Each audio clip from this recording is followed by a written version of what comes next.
সোনা ফলা জমি লোনা জলে ভরা, ঘূর্ণিঝড় চলো চাষ সাথে বাড়ছে খরা, পরিবর্তে তো জলবায়ু বাড়ায় জীবন ঝুঁকি, তথ্য প্রযুক্তি করেছে নতুন দিনের মুখী, শুনবো মোরা জানবো হ্রাস করবো ব্যথা, লড়াই করা। সুপ্রিয় শ্রোতা বন্ধুরা, প্রীতি ও শুভেচ্ছা নিন। শুরু হলো জলবায়ু পরিবর্তনের প্রভাব ও অভিযোজন কৌশল বিষয়ক নিয়মিত রেডিও অনুষ্ঠান উপকূলের কথা।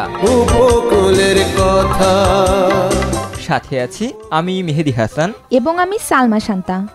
অনুষ্ঠানটি পরিবেশিত হচ্ছে এলজিডির কোস্টাল ক্লাইমেট রেজিলিয়েন্ট ইনফ্রাস্ট্রাকচার প্রকল্প সিসিআরআইপির আওতায় কৃষি তথ্য সার্ভিসের রুরাল রেডিও ইনিশিয়েটিভ RRI এর সৌজন্যে।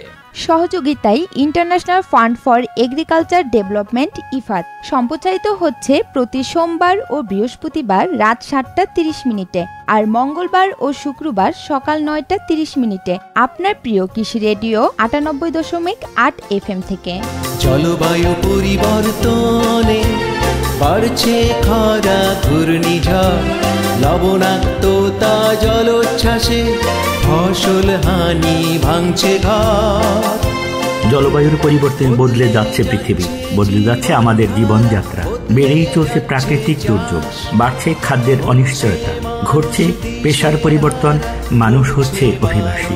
জলবায়ু পরিবর্তনের এই সংকট মোকাবেলায় চলুন সবাই সম্মিলিতভাবে এগিয়ে আসি। জনস্বার্থে rural radio initiative RRI, coastal climate resilient infrastructure project CCRIP। সুপ্রিয় শ্রোতা, আমাদের আজকের অনুষ্ঠান সাজিয়েছি আমন ধানের পরিচর্যা নিয়ে। জেনে নেই কি কি বিষয় দিয়ে সাজিয়েছি আজকের উপকূলের কথা অনুষ্ঠান।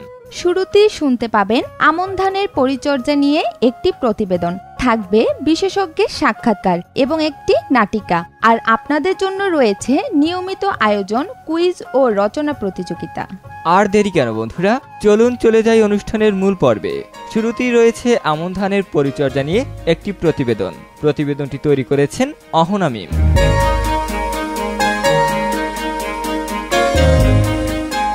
আমন মৌসুমের সবচেয়ে বেশি জমিতে ধানের আবাদ হয়। আমন ধান 3 ধরনের: রোপা আমন, বোনা আমন ও বাওয়া আমন। সব ফসলের মতো আমন ধানের পরিচর্যা করাও জরুরি। আমন মৌসুমে ধানের ফলন বাড়ানোর জন্য সুষম সার ব্যবস্থাপনার পাশাপাশি নতুন ও আধুনিক প্রযুক্তি ব্যবহার করার বিকল্প নেই, আর এতে ফলন বাড়বে। আমরা কথা বলেছিলাম আমতলী উপজেলার কজন চাষির সাথে। তারা বলেছিলেন আমন ধানের পরিচর্যা সম্পর্কে।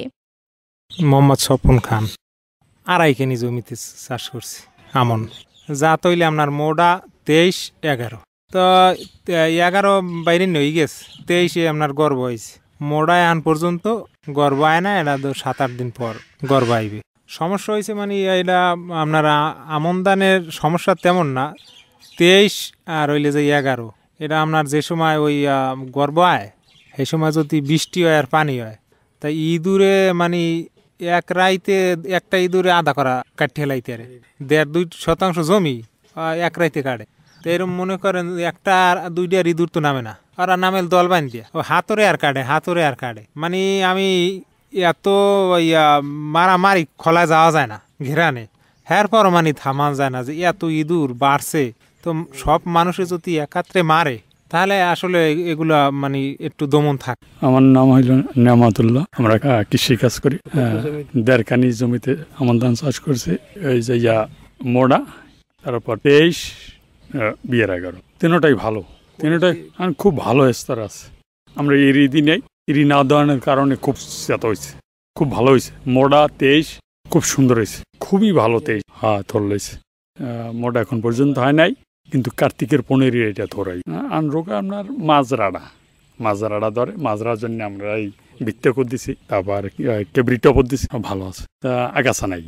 আমন ধানের অধিক ফলন পেতে শুধু ইউরিয়া নয়, দরকার সঠিক সময়ে সুষম মাত্রার বিভিন্ন জৈব ও রাসায়নিক সার। তবে অধিকাংশ কৃষক অতিমাত্রায় ইউরিয়া সার ব্যবহার করতে আগ্রহী। কিন্তু জানা দরকার যে অতিমাত্রায় ইউরিয়া প্রয়োগের ফলে ওই জমিতে ফসফরাস ও পটাশ জাতীয় সারের পরিমাণ মারাত্মক হারে কমে যায়। চাষিরা আরো বলেছিলেন, শুধু এটা রোগ হইলে যাই আপনার মাজরাটা শীষপোক, যেটা শীষপোকটা মানে ওই গর্ভটা যদি কাটতে দেয় আর তো বাইরেতে পারে না। হ্যাঁ, ঔষধ স্প্রে করি আমরা, ওই সিনজেন্টারের একটা ঔষধ আছে, ওই ঔষধটাই মার্কেটে মানে চালু, ওইটা আমরা সবাই দিই। এখন ভালো আছে, আমরা স্প্রে মানে ঔষধ দিয়ে আমরা মানে ভালো করে রাখছি আর কি। সামনের দিকে মোড়ায় আর এক পচা ঔষধ দেওয়া লাগবে, আগাছা টাগাছা নাই, এখন শুধু খালি ওই বিষটা ব্যবহার করা লাগবে। হ্যাঁ, পোকায় যেন না ধরে। না, এবছর আমাদের দেশে এত রোয়া হয়েছে, মানে রোয়া মানে ঝাঁপ দেওয়ার কায়দায়, যদি আমাকে এখনো ফিরে আবার পানি ওঠে তাহলে রোয়া পড়িয়ে যাইবে আর ধানে শুকলে গান যাইবে না। খুব ভালো ফলন আশা করি। এ করে আপনার মোড়ায় ধরেন 30 মণি হবে একরে, 23-এ ধরেন একরে ধরেন 15 মন, 1.5 মন হবেই 23-এ করায় 1.5 মন। আমি বিঘায় ধরছি 15 মন হবেই 23। বাংলাদেশ ধান গবেষণা ইনস্টিটিউটের তথ্য মতে উপসি জাতের আমনের উচ্চ ফলন পেতে বিঘা প্রতি 21 কেজি ইউরিয়া, 7 থেকে 10 কেজি টিএসপি, 3.5 থেকে 13.5 কেজি মিউরেট অফ পটাশ, 4 থেকে 11 কেজি জিপসাম, 1 থেকে 2 কেজি জিঙ্ক সালফেট এবং 35 মন জৈব সার প্রয়োগ করতে হবে। পৃথিবীর উপরে মানুষের উপরে আঘাত এসেছে বারবার, পৃথিবীর উপরে মানুষের উপরে আঘাত এসেছে বারবার। অদম্য মানুষ লড়েছে চিরকাল, থেমে তো সে থাকেনি আর। অদম্য মানুষ লড়েছে চিরকাল, থেমে তো সে থাকেনি আর। তাই হোক যত জলবায়ু পরিবর্তন, আমরা বাঁচব, আমরা বাঁচাবো, আমরা সাজাবো পৃথিবীকে মনের মতন। সুপ্রিয় শ্রোতা, শুনছিলেন আমন ধানের পরিচর্যা নিয়ে একটি প্রতিবেদন। বাংলাদেশ ধান গবেষণা ইনস্টিটিউট এ পর্যায়ে 28টি উচ্চ ফলনশীল আমন ধানের জাত উদ্ভাবন করেছেন। এর মধ্যে আগাম জাতগুলো হলো বৃধান 25, 32, 33, 39 ও 49। আমন মৌসুমের অধিক ফলনশীল জাতগুলোর মধ্যে BR10, BR11, বৃধান 30, বৃধান 31 ও ব্রি হাইব্রিড ধান 4 উল্লেখযোগ্য। শ্রোতা বন্ধুরা, এবারে আমরা কথা বলবো কৃষিবিদ ডক্টর মোহাম্মদ জাহাঙ্গীর আলমের সাথে। তিনি আমাদের জানাবেন আমন ধানের পরিচর্যা সম্পর্কে। সবজি চাষ করো এখন থেকে, ঝুঁকি মোকাবেলা অভিযোজন, কলা কৌশল বড় প্রয়োজন, বড় প্রয়োজন। শ্রোতা বন্ধুরা, আপনাদের সবার জন্য শুভকামনা জানিয়ে দিচ্ছি আমন ধানের পরিচর্যা সম্পর্কে। অর্থাৎ এই সময় আমন ধানে আপনাদেরকে কি করতে হবে। আমন শব্দটা আসলে আমান শব্দ থেকে এসেছে। আমান মানে নিশ্চিত। এই নিশ্চিততা থেকে আমরা আসলে আমন শব্দটা পেয়েছি। আমাদের সাধারণত আমন মৌসুমটা যদি সম্পূরক সেচের ব্যবস্থা নিশ্চিত করতে পারে, তাহলে আমরা ভালো আমন ধানের ফলন পাবো। এই সময় যদি আমন ধানের বাড়তি শেষ পর্যায়ে থাকে, তাহলে ইউরিয়া সারের শেষ উপরি প্রয়োগ আমরা করতে পারি। আর তাছাড়া অনেক ক্ষেত্রে এখন আমন ধানে কিন্তু ফুল আসা শুরু হয়েছে, কোনো কোনো ক্ষেত্রে আমন ধানের ছড়াতে দুধ আসা শুরু হয়েছে। তো খেয়াল রাখতে হবে এই সময় আগাছা পরিষ্কার জন্য থাকে। আর যখন ফুল আসবে কিংবা ধানের অবস্থা দুধ অবস্থা থাকবে, তখন কিন্তু জমিতে পানি থাকতে হবে। আর তাছাড়া এই সময় কিন্তু বেশ কিছু পোকার এবং রোগের আক্রমণ দেখা দিতে পারে। আমরা অবশ্যই সমন্বিত ফসল ব্যবস্থাপনা, যেটা আইপিএম বলি, ইন্টিগ্রেটেড পেস্ট ম্যানেজমেন্ট, যেটা সমন্বিত বালাই ব্যবস্থাপনা, এর বিভিন্ন উপকরণ, বিভিন্ন কৌশল আছে, আমরা সেগুলো অনুসরণ করব। আর যেখানে আমন ধান পেকে গেছে বা আগাম পাকে, সাধারণত এই মৌসুমের শেষের দিকে টুকটাক নভেম্বর মাসে কিছু ঝড় বাদলা হয়। তো সেই জন্য আমরা যদি দেখি কোথাও ঝড় বাদলার যদি কোনো সম্ভাবনা থাকে, তাহলে আমন ধান 80% যখন পেকে যাবে, তখন আমরা সেগুলোকে রৌদ্র উজ্জ্বল দিনে কাটবো এবং পারলে দেরি না করে মাড়াই করে ঝাড়াই করে শুকিয়ে আমরা সেগুলো সংরক্ষণ করব। শ্রোতা বন্ধুরা, জানিয়ে দিই এই আমন ধান সংরক্ষণের একটা লাক্সই প্রযুক্তি।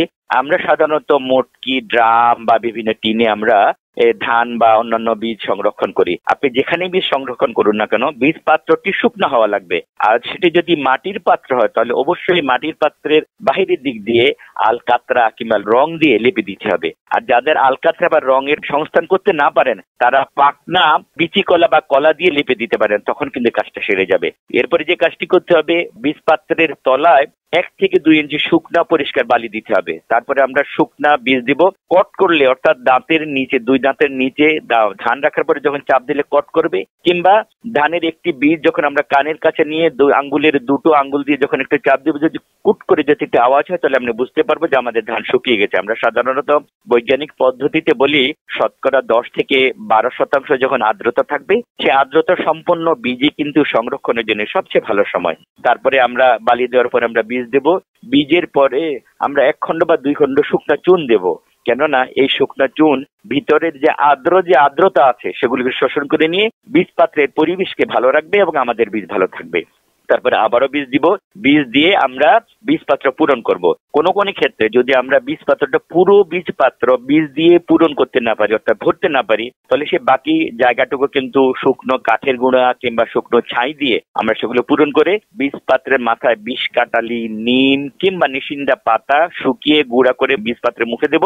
তারপরে বীজ পাত্রের মুখটা খুব ভালো করে বায়ুরোধী করে বন্ধ করে দেব।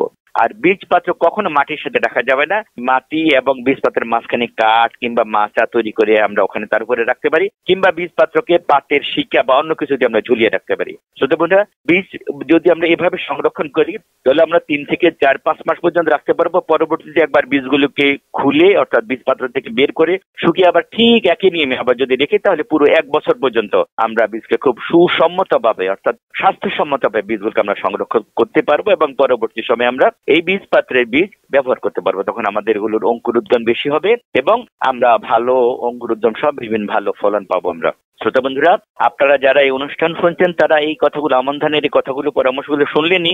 এরপরেও যদি আপনারা আমন ধান সংক্রান্ত কোনো পরামর্শের প্রয়োজন হয় তাহলে আপনাদের পাশে কিন্তু কৃষি সম্প্রসারণ অধিদপ্তরের উপসহকারী কৃষি কর্মকর্তারা আছেন। তাদের সাথে কিংবা উপজেলা কৃষি অফিসে গিয়ে তাদের সাথে পরামর্শ করে তাদের পরামর্শ অনুযায়ী কাজ করবেন, দেখবেন সব ক্ষেত্রেই খরচ কমে যাবে, লাভ বেশি হবে। আর আরেকটি কথা, এই আমন সংক্রান্ত কোনো তথ্যের জন্য কিন্তু কৃষি তথ্য সার্ভিসের সদর দপ্তরে আমাদের কৃষি কল সেন্টার আছে।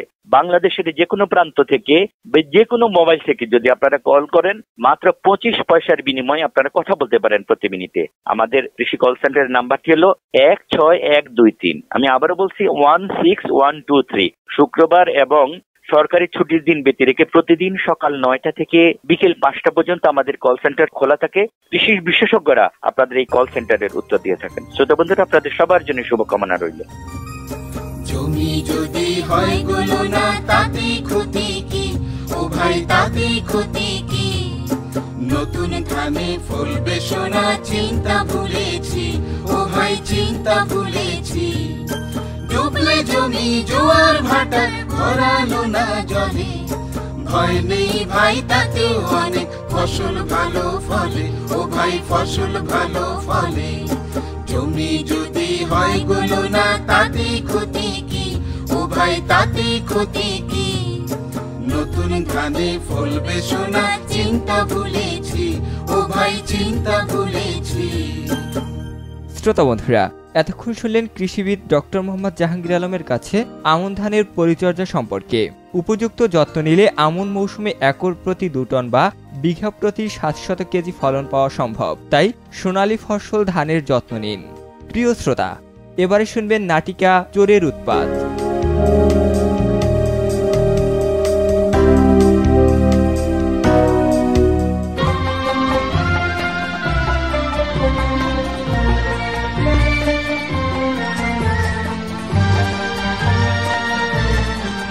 জামাইলের মা, ও জামাইলের মা, আরে কই গেলা? কি হইছে? হইছে কি? এরকম ডাহাটাই হরো কিরবেন নে। এই মুই একটু গন্ধে যামু, এমেও দেই। গন্ধে যাই হরবা কি? পুপকুলের কাছে যে কেলাসার আনলে হ্যাঁ দিকে রাজা নিলই গেছ। কি কও?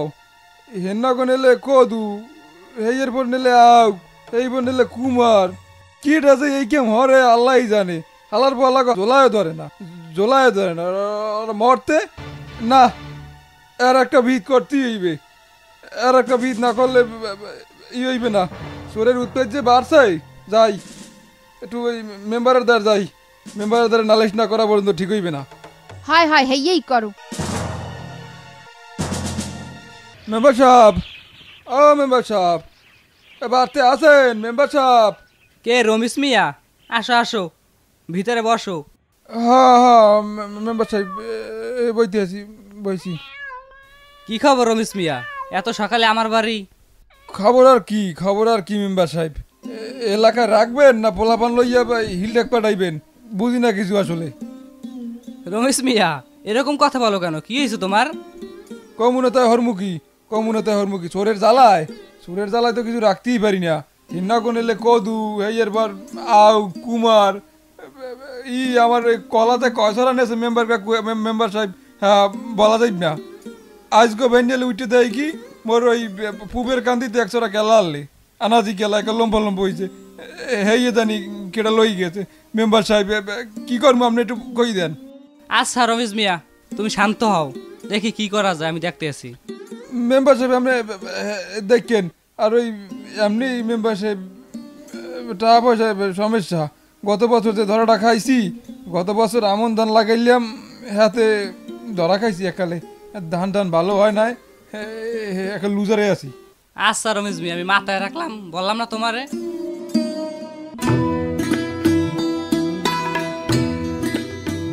আসসালামু আলাইকুম। ওয়ালাইকুম আসসালাম। মেম্বার সাহেব এবার ডাকেডা দিচ্ছিলাম না। ও আমার ছোট মাইয়া বকুলের জামাই, কপালপুরা কৃষি কলেজের মাস্টার উনি। ও তা বাবা, ওই মুই আমন ধান লাগাইলাম, গত বছর হাতে ভালো ধান পান হয় নাই, এবছরও লাগাইছি, তাই হ্যাঁ এরম কি এত বুঝি টুঝি না বাবা কিছু। এখন ওই ভালো ধান পান কেন হইবে বাবা, যদি একটু তুমি খুললে বলতা, বুঝই বলতা। রমেশ চাচা, আপনি কতটুকু জমিতে এবার আমন ধানের চাষ করেছেন? আমন ধানের চাষ করছি বাবা পূবের কোলায় 3 বিঘে, আর ওইখানে আছে হাত করা, ওইখানে 3 করা, হয় প্রায় 5 বিঘে ধান করছি মিলাইয়া। ও তাহলে তো অনেক জমিতেই আপনি এবার আমন ধানের চাষ করেছেন। হ্যাঁ বাবা, আমি প্রত্যেক বছরই এরকম হরি। আপনার আমন ধানের মানে আমন ধানের পরিচর্যা সম্পর্কে আপনি কিভাবে ভালো ফলন পাবেন এইটা জানতে চাইছেন তো? আসলে আমন ধানের এখন হয়েছে কায়স্থর অবস্থা, যেটাকে আমরা বলি গর্ব, আর স্থানীয় ভাষায় আপনারা যেটাকে বলেন গর্ব, বইয়ের ভাষায় সেটাকে বলে কায়স্থ। হ্যাঁ থোর হয়েছে, এইটাই সঠিক। তাই এই থোর হওয়া অবস্থায় ধানের পরিচর্যার কিছু ব্যাপার আছে, যেটা হইলো যে এই মুহূর্তে আপনি ধান খেতে সার ব্যবহার করতে পারবেন না, প্রথমেই আপনার সার দেওয়া যাবে না। আর দ্বিতীয় যেটা করতে হবে সেটা হচ্ছে এখন আপনার নিয়মিত খেতে পরিচর্যা করতে হবে। মানে পরিচর্যা বলতে আগাছা তো পরিষ্কার করবেনই, এবং আপনার প্রতিদিন নিয়মিত খেতে পরিদর্শন করতে হবে। কেন পরিদর্শন করবেন? সেইটা হচ্ছে এই সময়টা ধানের মাজরা পোকা আক্রমণের একটা সময়, এই সময় যদি মাজরা পোকা আক্রমণ করে তাইলে কিন্তু কোনো ফলন পাবেন না। সুতরাং প্রতিদিন ক্ষেত পরিদর্শন করবেন, মানে দেখবেন আসলে অবস্থা কি ফসলের। আর দ্বিতীয়ত আরও একটা কাজ আপনি করবেন, সেটা হইল যে আপনি এই যে মাজরা পোকার হাত থেকে রক্ষা পাওয়ার জন্য জমির ওই যে খেতে ডাল পুঁততে পারেন, ডাল পুঁতে দেবেন, ডালে ওই পাখি বসবে, পাখিতে ক্ষতিকারক পোকামাকড় হইলে ওইটা খাইয়ে ফেলায়। এবং আর একটা যেটা করবেন সেটা হইল যে আপনি আলোর ফাঁদ দিতে পারেন সন্ধ্যার সময়, এই আলোর ফাঁদেও অনেক উপকার হবে। এছাড়া আমি যেটা আগে বলছি যে এখন কিন্তু কোনো সার প্রয়োগ করা যাবে না, তাইলে কিন্তু একদম সর্বনাশ হয়ে যাবে। সুতরাং আপনি যদি আমি যেই কথাগুলো বললাম এই কথাগুলো এখন মেনে চলেন, তাইলে কিন্তু আপনি এটা ভালো ফলন পাবেন আমি আশা করি। আসলে এইরকম তো আগে চিনতে পারি নাই। হ্যাঁ রমেশ মিয়া, ওই জামাই ব্যাপারে যেটা বলছে না ওইটা ভালোভাবে লক্ষ্য রাখো, আর ওই কাজগুলো কইরো, তাহলে আর তোমার আর সমস্যা হইবে না। অনেক ফলন ভালো পাবা, অনেক অনেক। আর ওই যে চোরের বিষয়টা না, ওটা আমার মাথায় আছে, ওটা আমি ব্যবস্থা করতেছি বা দেখতেছি যে কাজগুলো কারা করে গ্রামে। শুনলেন নাটিকা চোরের উৎপাত। নাটিকার বিভিন্ন চরিত্রে অভিনয় করেছে আলমাস হোসেন, সালমা, শহীদুল ইসলাম। প্রিয় শ্রোতা, উপকূলের কথা অনুষ্ঠানের উদ্যোগে আয়োজন করা হয়েছে আপনাদের জন্য বিশেষ রচনা প্রতিযোগিতা। বিষয় বেড়িবাঁধ। রচনাটি লিখুন 500 শব্দের মধ্যে, পাঠিয়ে দিন কৃষি রেডিও 98.8 FM এর ঠিকানায়। লেখা পাঠানোর শেষ তারিখ 31 অক্টোবর 2016। প্রথম, দ্বিতীয়, তৃতীয় স্থান অধিকারের জন্য রয়েছে আকর্ষণীয় পুরস্কার ও সনদপত্র। জেনে রাখুন, প্রতি মাসে আয়োজন করা হবে বিশেষ রচনা প্রতিযোগিতা। অংশ নিন রচনা প্রতিযোগিতায়, জিতে নিন আকর্ষণীয় পুরস্কার। উপকূলের কথা কুইজ 19। আজকের প্রশ্ন, আমন ধান কয় ধরনের? অপশন এ 2 ধরনের, অপশন বি 3 ধরনের। উত্তর পাঠাবেন 30 অক্টোবরের মধ্যে। আর উত্তর পাঠানোর সময় খামে পর্ব নম্বর লিখতে ভুলবেন না। আমাদের কাছে চিঠি পাঠানোর ঠিকানা, প্রযোজক উপকূলের কথা, কৃষি রেডিও 98.8 FM, আমতলী, বরগুনা 8710।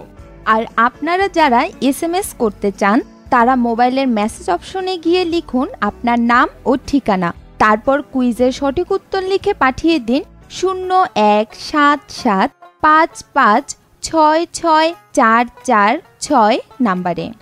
একই নম্বরে ফোন করেও জানাতে পারবেন আপনার গুরুত্বপূর্ণ মতামত।